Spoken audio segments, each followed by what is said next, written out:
Today, millions and millions and millions of American families are also struggling to survive in a system that's been rigged by the wealthy and the well-connected. Hardworking people are up against a small group that holds far too much power, not just in our economy, but also in our democracy. Like the women of Lawrence, we are here to say enough is enough.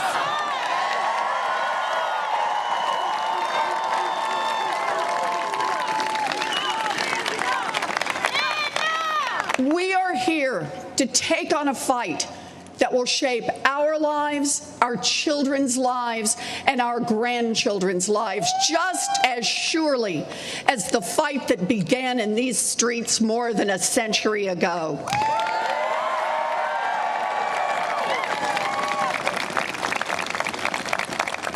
Because the man in the White House is not the cause of what is broken. He is just the latest and most extreme symptom of what's gone wrong in America, a product of a rigged system that props up the rich and powerful and kicks dirt on everyone else.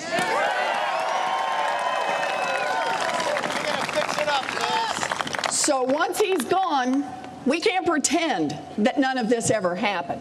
It won't be enough just to undo the terrible acts of this administration. We can't afford just to tinker around the edges, a tax credit here, a regulation there. Our fight is for big structural change.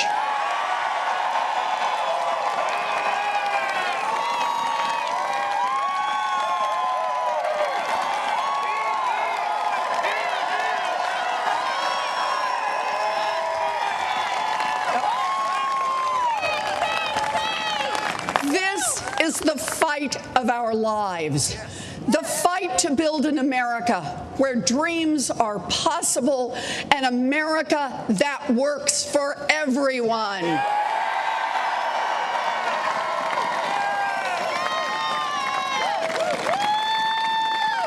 And that is why I stand here today to declare that I am a candidate for President of the United States of America.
The truth is, I've been in this fight for a long time. I grew up in Oklahoma on the ragged edge of the middle class.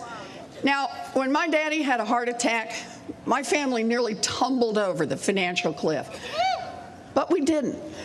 My mother, who was 50 years old and had never worked outside the home, walked to Sears and got a minimum wage job answering the phones. That job saved our house, and it saved our family. I ended up at a commuter college that cost $50 a semester.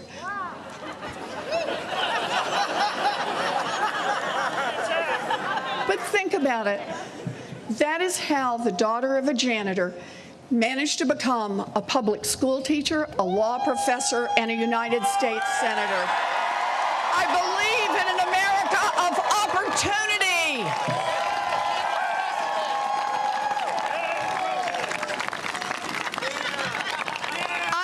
I've spent most of my life studying what happened to families like mine, families caught in the squeeze, families that go broke.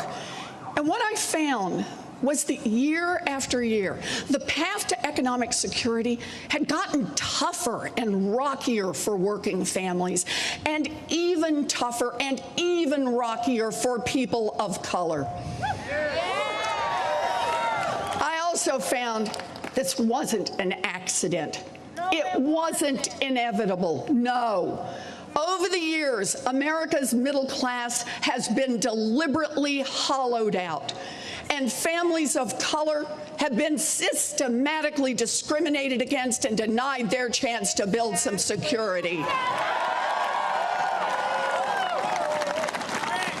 Now, it started very quietly. The richest and most powerful people in America, they were rich. I mean, really rich. But they wanted to be even richer, and they didn't care who got hurt. So every year, bit by bit, they lobbied Washington and paid off politicians to tilt the system just a little more in their direction. And year by year, bit by bit, more of the wealth and opportunity went to the people at the very top. And that is how today, in the richest country in the history of the world, tens of millions of people are struggling to get by. Since the early 1970s, adjusted for inflation, wages in America have barely budged, but the cost of housing has gone up nearly 2/3. The cost of college has nearly tripled, and 40% of Americans couldn't find $400 to cover an emergency. That is millions of hardworking people in this country whose lives would be turned upside down if the transmission fell out of the car or somebody got sick and missed a week at work. The middle class squeeze is real, and millions of families can barely breathe. It is not right.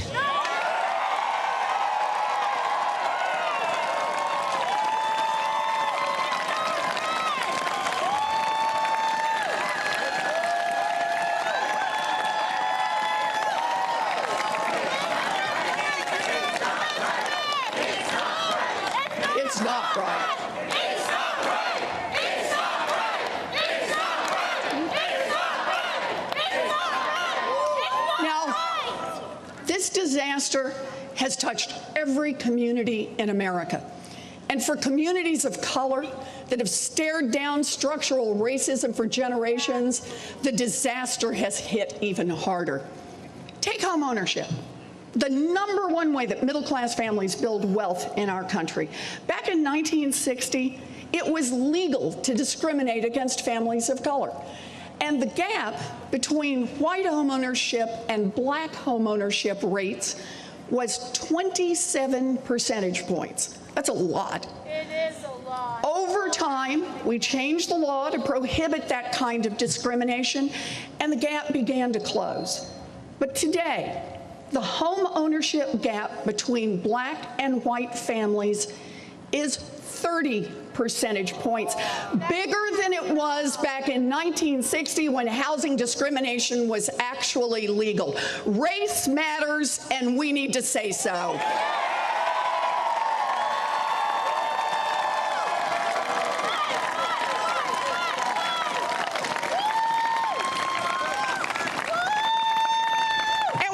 Blind to the fact that the rules in our country have been rigged against other people for a long time.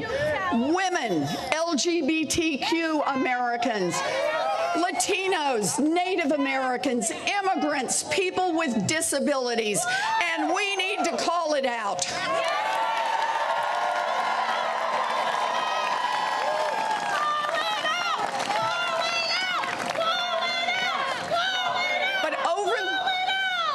Course of a generation, the rules of our economy have gotten rigged so far in favor of the rich and powerful that everyone else is at risk of being left behind.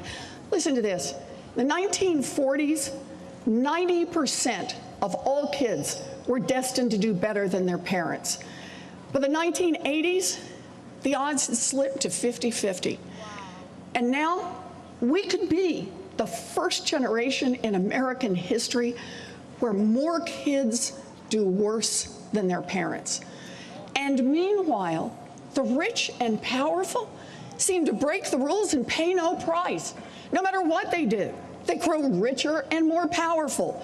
Bailouts for bankers that cheat, tax cuts for companies that scam, subsidies for corporations that pollute. That's what a rigged system looks like.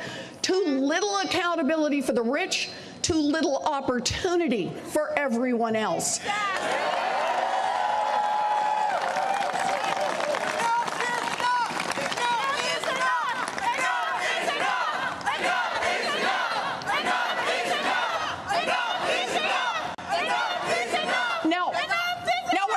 About this. Some rich guys scream, class warfare. Well, let me tell you something. These same rich guys have been waging class warfare against hardworking people for decades. I say it's time